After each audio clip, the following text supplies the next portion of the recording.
Pagkagising niyo sa umaga, sino ritong gustong uminom ng kape? Taas mo ang kamay. Wow, dami. Wow, very good. Pag inom mo ng kape sa umaga, alam mo ang epekto sa'yo nito? Boom! Gising. Di ba? Gising na gising ka. Kaya minsan, may mga batang maliliit, napapansin nyo, yung mga anak nyo, grabe, kalikot. May mga anak ba kayong gano'n, yung di mapakali? No? Maliit pa lang, takbo ng takbo. Bakit? Kasalanan mo yan, mami. Dahil inom ka ng kape. Gising na gising yung bata. No? Ganyan tayo eh. Pag uminom tayo ng kape, boom, gising. Pero let me suggest this. Pag gising nyo sa umaga, bago kayo uminom ng kape, ito muna ang gawin nyo. Ano yon? Pag gising sa umaga, pag uminom ka ng kape, ang epekto, boom, gising. Pero pag inuna mo ang Diyos sa umaga, ang epekto nito sa buhay mo, boom! Blessing. Kaya, unahin si Lord. Tapikin niyo yung katabi niya, sabihin niyo, unahin si Lord. Merong sikat na phrase, a few years pa ito, kumakalat hanggang ngayon. Every gising is a blessing. Totoo yan. Pag ninamnam nyo yan, every gising ay blessing. Di ba? Kaya nga sabi nung iba ay mahalagang, di ba, gumising. Bakit? May pagpapalang tatanggapin. Pero ako pinagnilayan ko ito, sabi ko, pwede rin namang ito. Every blessing is a gising. Pag-isipan nyo, every blessing is a gising. Ginigising tayo saan? Sa tatlong bagay. Na pag natanggap mo yung blessing, ito yung unang gigisingin sa iyo ng pagpapala.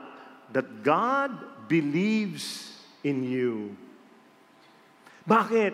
Pinagpapala ka pa rin ng Diyos. Kahit alam ni Lord, ang dami mong kapalpakan kahapon. Kahit alam niya, papalpak ka bukas. Pinagpapala ka pa rin. Bakit? God is giving you a chance. Why? Because He believes in you. Kaya anong gagawin nyo? Tanggapin ang pagpapala. Sapagkat believe si Lord sa iyo. Put your hand upon your heart. Sabihin nyo nga, believe si Lord sa akin. Ito mas maganda. Tapikin mo yung balikat mo. Tapos sabihin mo, believe si Lord sa akin. Tapikin mo yung katabi mo. Sabihin mo, believe si Lord sa iyo. Every blessing is a gising. Ginigising tayo na ano? God believes in me. Second is this, ginigising tayo to tell us, be a blessing to others. Binless kita, i-bless mo rin ang iba. Kasi ang pagpapala hindi pwedeng sa iyo lang. Ito'y dapat ibinabahagi sa iba. Listen to this. Blessings are given to us so that we might produce more fruits. Kahit na minsan feeling mo kulang nga ang lahat, wala na nga eh. Continue blessing others. This reminded me of a wonderful story that happened many decades ago. Merong isang man, this man, nagbukas ng maliit na opisina sa isang building. At doon sa kanyang business na opisina, merong janitress doon sa building. Tapos naging kasundo niya yung janitress. Okay sila, naging magkaibigan. Tapos this businessman, meron siyang 5 anak. Imagine 5 anak na pag-aaralin mo lahat yun, papakainin mo. So talaga, ang hirap ang buhay. Tapos after a few months, itong janitress, ang pangalan, Aling Luz. Si Aling Luz, naglakas na ng loob, lumapit kay Sir at sabi, Sir, nagpapaaral din ako ng mga anak pareho nyo. Kaya lang hindi ho kaya ng aking trabaho. Pwede ho ba nyo akong tulungan? Alam mo, itong businessman na ang liit ng business, 5 yung anak, hirap din naman sa buhay. Pero alam mo, sabi niya, sige, tutulungan kita. Buwan-buwan, nagbibigay siya dito kay Aling Luz para mapag-aral ang mga anak. Grabe. After many years, fast forward, sa isang feast, Yung feast builder, pagkatapos niya mag-talk, pagbaba niya sa stage, nilapitan siya ng isang lalaki.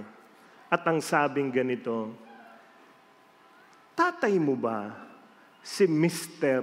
Lim? Si Mr. Lim. Sabi nitong builder, oo, ay, ako'y magpapasalamat sa iyo, lalo na sa tatay mo.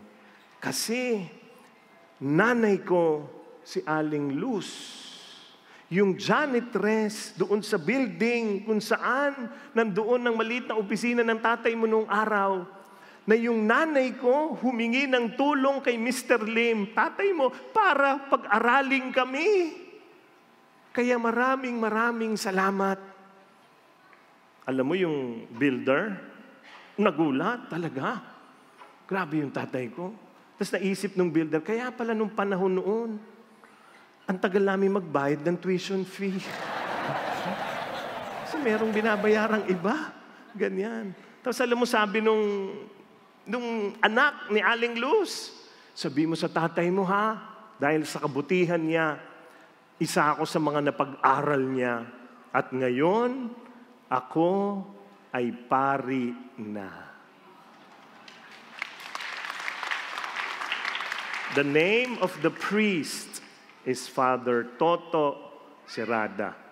Si Father Toto ay nagmimisa sa Feast SM Manila noong araw. Tapos itong builder na itong nilapitan niya, na nagpapasalamat siya, ay si Velden Lim. At sino ang tatay ni Velden Lim? Si Reggie Lim.